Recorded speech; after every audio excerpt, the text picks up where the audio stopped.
All right, we are back now with Overtime on Off the Record with Pete Hoekstra, the Republican Party chair. Do you wish this day that Joe Biden was still on the ticket? Actually, I think the having Kamala on the ticket presents us with some opportunities. Again, it's going to come down to specific policies. I'm not that worried about whether it's Joe Biden or Kamala, but I would prefer not to have seen a new candidate, which gives you a bounce, which always happens. But I think this will kind of trickle back to policy and not personality. Would you concede that she does have momentum on her side? I think her momentum has peaked. I think she's as high as she's going to get, and she's going to start going down over the next, it's kind of like, you got the change, okay, she gets a bump, you get the convention, she gets another bump, and then all of a sudden you have RFK, Tulsi Gabbard, Kwame Kilpatrick, okay, Dean Phillips, all saying, as Democrats, we actually kind of like Donald Trump. So I think not only those things, but I think her momentum has peaked. I think she's at as high as she's going to go. Is that your gut telling you that? Well, we haven't seen the polls from for the last. I mean, most of these polls again were probably conducted maybe last weekend or the earlier part of this week. Let's see once where we are at. That's where I think we're at.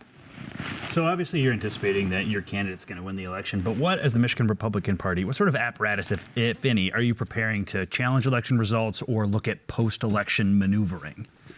I mean, right now all of our emphasis is on getting out the vote. We've got a very, very aggressive plan to get out the vote.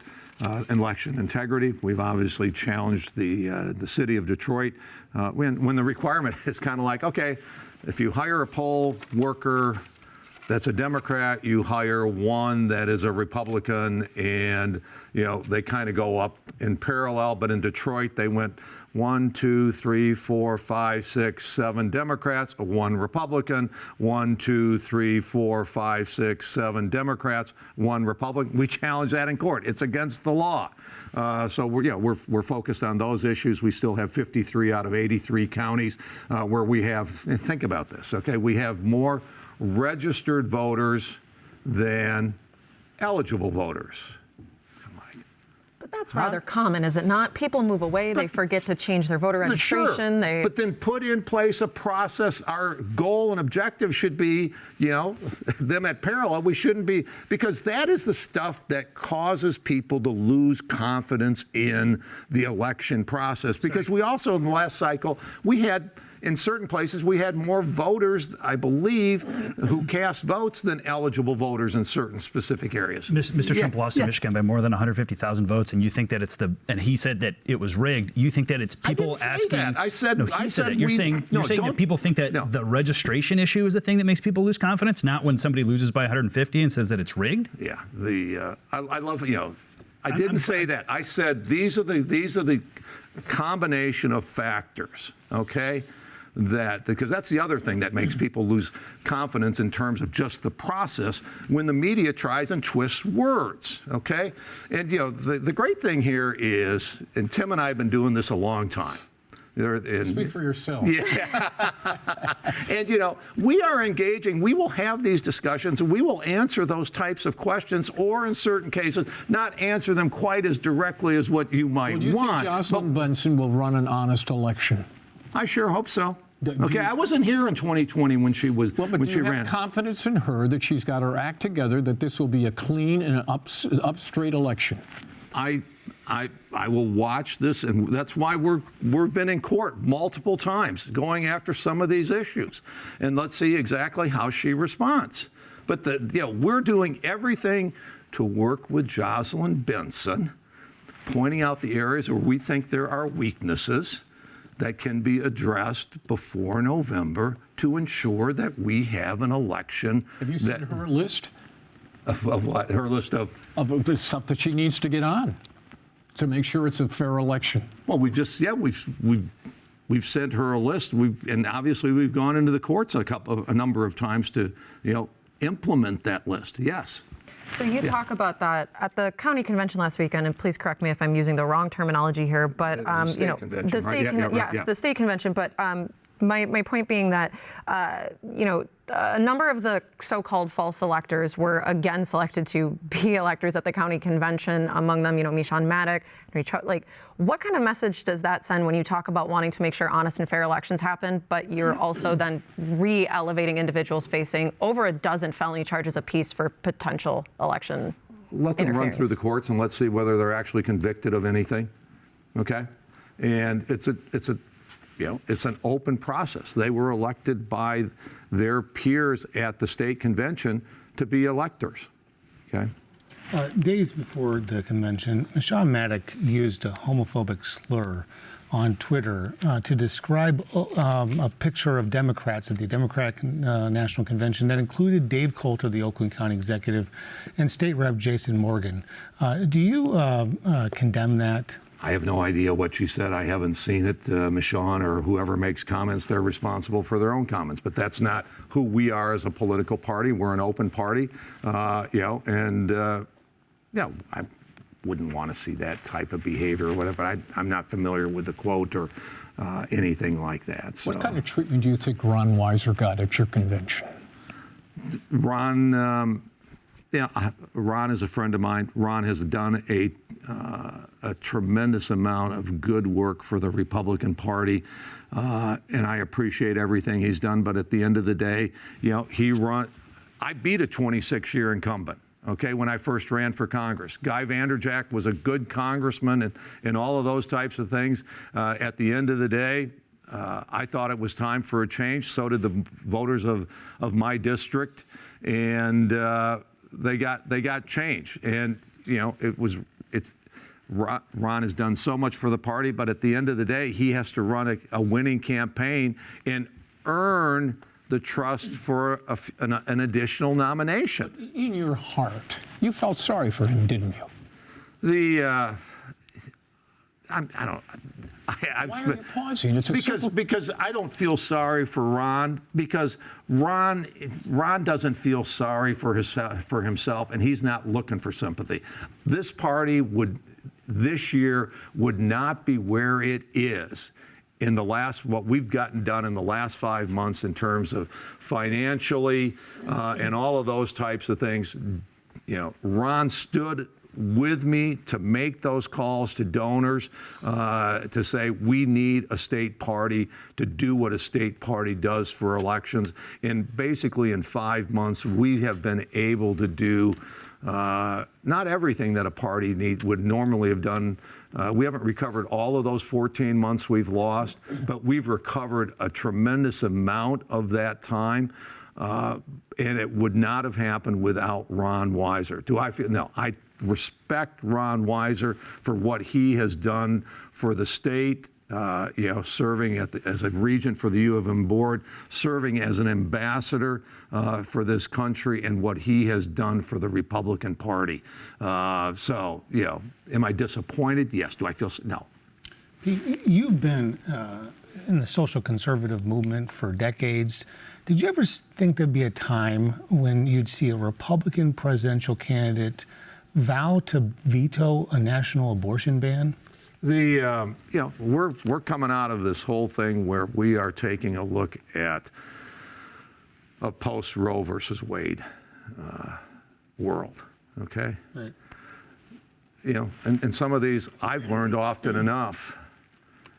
Why answer hypothetical questions? Do I really believe that this Congress or the Congress that will take place get sworn in on January 3 of 2025 would ever pass a national abortion ban? No way. It's not going to happen. Why answer the question? Okay, you're not going to have a supermajority in the Senate. I think we'll have a majority in the Senate and in the House, but you'll never pass that kind of legislation. Why is the Michigan Republican Party putting this in campaign literature for Trump right now in Michigan? Because why is J.D. Vance saying it on the campaign trail? Because number one, he was asked. Yeah. Number two is, excuse me, you have Kamala Harris saying in her ads, of course, you can't ask her that question. Why are you putting out ads that are saying Donald Trump is going to ban all abortions? Okay, that question's not being asked. Why? Because for what, 38, 39 days? We'd love to ask. I know you would love to ask her, questions, okay? But that question is not being asked. But you can't ask me why they're saying that, because they're saying we're going to implement a national abortion ban, which is absolutely a total lie, because two things. Donald Trump has said he will not sign it. And the second thing is it will never pass Congress. To shift back really quickly to Yeah. the economy, you talked about the affordability of housing costs. I think a lot of people have talked about housing affordability and access. Former President Trump has talked about the idea that the president should be able to have a say in setting interest rates, not just pushing the Fed to change the interest rate, to have an actual say in what the interest rate is. Do you think it's a good idea for the president to have that sort of power? Well, again, define exactly what an actual say. He said he wants a role in setting that. He said he Well, wants a role in does setting that what the mean interest that rate is. Does that mean we should just make what is happening today and make it slightly more formal? Because what happens today is presidents get on their bully pulpit and they, say, kind of like, I think it's time for an interest rate cut or an interest rate hike and those types of things. So if it becomes a formal communication from the president to the Fed, it's probably in practicality not much different than what happens today. You think What's he'd bring it happened. up if he didn't think it was that different? It sounds like he wants more power in this situation. Then, of course, like you're saying, any president can come out and say we should change the interest rate. He's known that as president. It sounds like he wants more than that. He wants an actual hand in setting interest rates. Well, I don't think he specifically laid out the policy, but what he's highlighting is what he believes are policies that have been put in place by this Fed, independent perhaps of some political influence. I'm not sure that that's accurate, but policies that have devastated the middle class throughout this country, and I think put us on the verge of going into a recession. So if the Fed lowers the interest rate in September, is that politically motivated? I think that's not going to be a huge impact. You're going to see maybe all the predictions are 99% are it's going to be a cut of 1/4 of a point. I'm sorry, if you're at 6.5%, 7% mortgage rates, 1/4 of a point going down to 6.25% or 6% is not going to have and translate into an immediate impact. So the optics of that are not politically motivated in your mind? The optics of that may or may not be politically motivated, but it's not going to have much of an impact. Just go back to Dave's question Yeah. for a second. Just the idea of the president setting monetary policy, doesn't that sound a little CCP-ish to you? No, it's not setting, it's having a role. Okay, Okay, but the idea he has suggested that he wants to be able to set the rate. I'm not sure if he said that he would set the rate. And again, that if that is what he wanted, okay, it still goes through a process called Congress and a review, in terms of exactly how that all works, and we'll see exactly how it ends up. Do you endorse 2025? I mean, I heard you guys talking about 2025. I mean, it's like, how clear has this been? The president has disavowed 2025. It is, I think, 970 some pages. I was going to read it.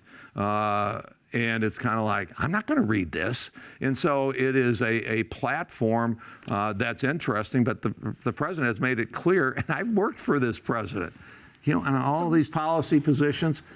It's not going to be the Heritage Foundation. It's not going to be 2025 agenda that sets, what Donald Trump is going to do. Donald Trump, I think, has indicated, I'll kind of decide what I'm going to do. So we should make nothing of the fact that it's something like 100 former Trump administration officials were directly involved in crafting that document, and that the Heritage Foundation has done a mandate for leadership before in the 80s with Reagan. Do you think I'm quoted in the Heritage 2025? I am not suggesting you are. No, I am. I mean, Okay, I am. But what? When I was in Congress in the late 90s, we put out a thing called Education at a Crossroads, and we put in some recommendations for education. We also did a report on labor, and we outlined some labor policies. And so they highlighted some of the quotes from the 1990s, I believe, in their report. And I think somewhere in their list of contributors to 2025, I am listed. And it's kind of like, oh, wow. Okay.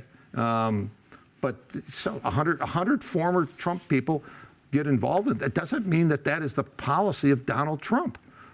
Part of it could be there's a reason they're maybe called former.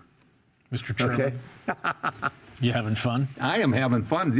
I'm thinking this may be the last time I'm ever on Off the Record, and thank you for the many years that you've invited me to be a part of this process, and I have Announcing your enjoyed it. retirement here, or what? I thought I retired a year ago. Yeah. Is that a hope or is that a fact? Well, it depends on whether you're talking to the boss in the family, which is my wife, or whether you're talking to me. Yeah, So if she's talking, you're toast. I'm toast. That's right. Good to see you. Thanks for Good to be joining with us. you. Thank you. All right, thanks everybody.